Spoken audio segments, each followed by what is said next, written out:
से मिला दे, ऐसी लगन, वो स्मरण, ये आंतरिक वृत्ति है। जब ये अलग क्षेत्र है, स्मरण, स्मरण जब जागृत होता है तो ये कभी नहीं हटता, कभी नहीं, ना तो जागृत में, ना स्वप्न में, ना सुषुप्ति में भी नहीं हटता है। निद्रा समाधि स्थिति, वो गोरे चरणारविंद में ही सुषुप्ति जैसा दिखता है पर वो सोता नहीं।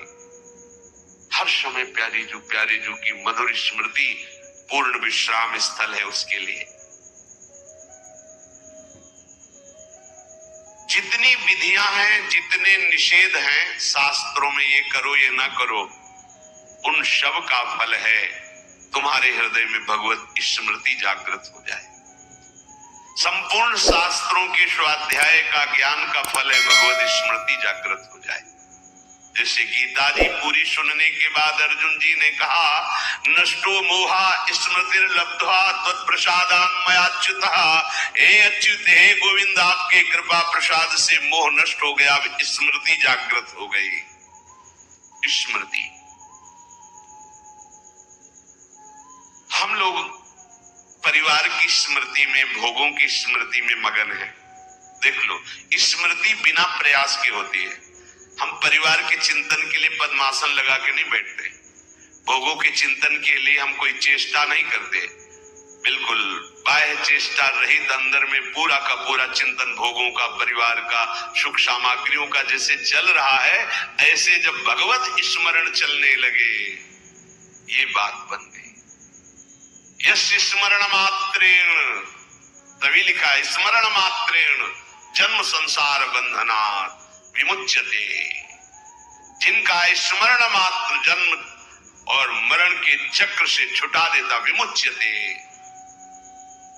स्मरण, अनंत जन्मों में अनंत बार हमारे पति पत्नी पुत्र परिवार सब मिले, लेकिन कोई पास नहीं, समझो। तो इस जन्म का भी तुम्हारे पास कोई नहीं रहेगा।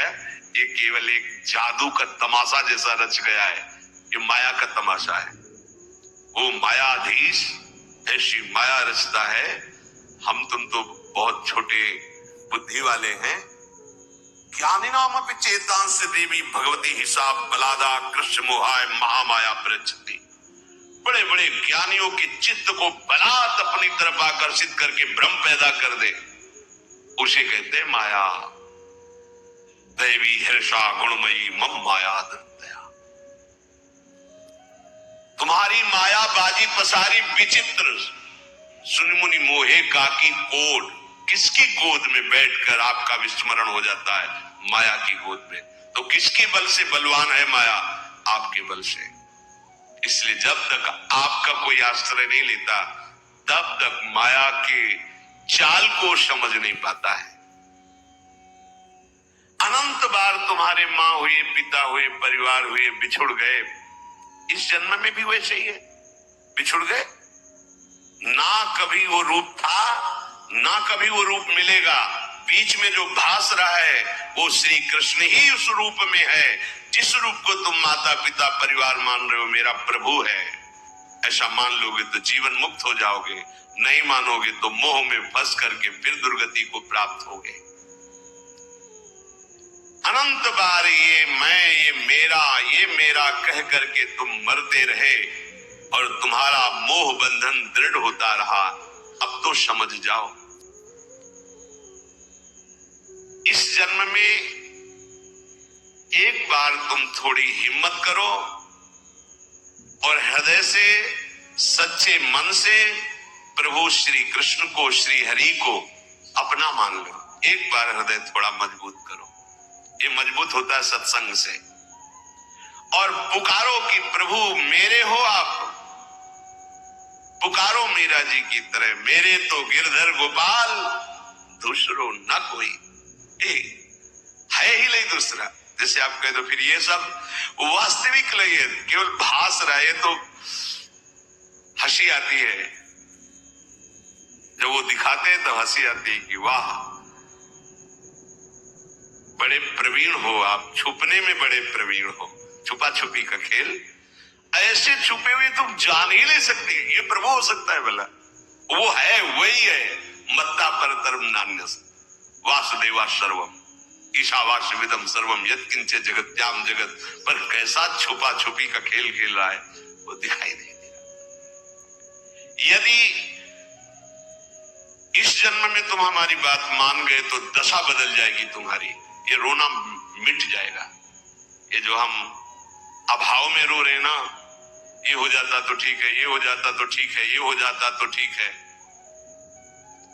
एक बार तुम श्री कृष्ण को अपने हृदय के भावों को समर्पित करके देखो, निहाल हो जाओगे। मेरी प्रार्थना है इस जन्म में भूल मत करना। पूज्य श्री राधा बाबा, मेरी प्रार्थना है इस जन्म में भूल मत कर देना। हृदय की सारी शक्ति को समेट करके एकमात्र प्रभु के चरणों का आश्रय ले लो।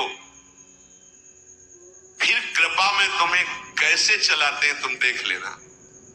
तुम्हारी नीयत पर ठीक हो जाए, नीयत प्रभु को पाने की, प्रभु को अपना मानने की, फिर आप देख लेना। इसलिए मैं अंतर हृदय की बात तुमसे कहता हूं कि प्रभु के बिना तुम्हारा दुख, तुम्हारी अशांति, तुम्हारी समस्याएं कोई नहीं हटा सकता।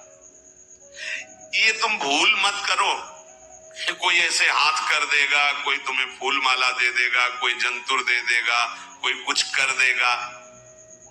हम अश्रद्धा नहीं करते, पर भाई देखो, तुम्हारे कर्म जितने प्रबल है तुम्हें दंड देने के लिए, किसी जंतुर में इतनी ताकत नहीं है, किसी राख में इतनी ताकत नहीं, किसी फल फूल में इतनी ताकत नहीं, किसी आशीर्वाद में ताकत नहीं। खुला समझ लो, बड़े बड़े महापुरुषों के, संतों के वचन और शास्त्रों के वचनों के अनुसार हम तुम्हें कह रहे हैं, को न काहू के सुख दुख कर दाता और निज कृत कर्म भोग सुन भ्राता। बस किसी के प्रभाव से तुम सन मिटेगी विधि के अंका। तुम्हारे आशीर्वाद से विधि के अंक नहीं मिट जाएंगे। अगर कोई मिटा सकता है तो वो भगवान है। मुकदमे में हार गए हो, फांसी की सजा अब भी बच सकते हो अगर राष्ट्रपति क्षमा कर दे। ये अनंत ब्रह्मांडों का स्वामी है श्री कृष्ण। अगर ये क्षमा कर दे तो हम सर्वपापेभ्यो मोक्षयिष्यामि मा शुचा, कोई तुम्हारा बाल बांका नहीं कर सकता। यद्यपि तुम मुकदमा हार गए हो, यमराज ने फाइनल कर दिया कि तुम्हें अमुक नरक मिलेगा, लेकिन तुम्हें नरक स्वर्ग की बात क्या भगवान अपनी गोद में बैठा लेंगे यदि तुमने हमारे प्रभु का आश्रय लेकर नाम जपना प्रारंभ कर दिया।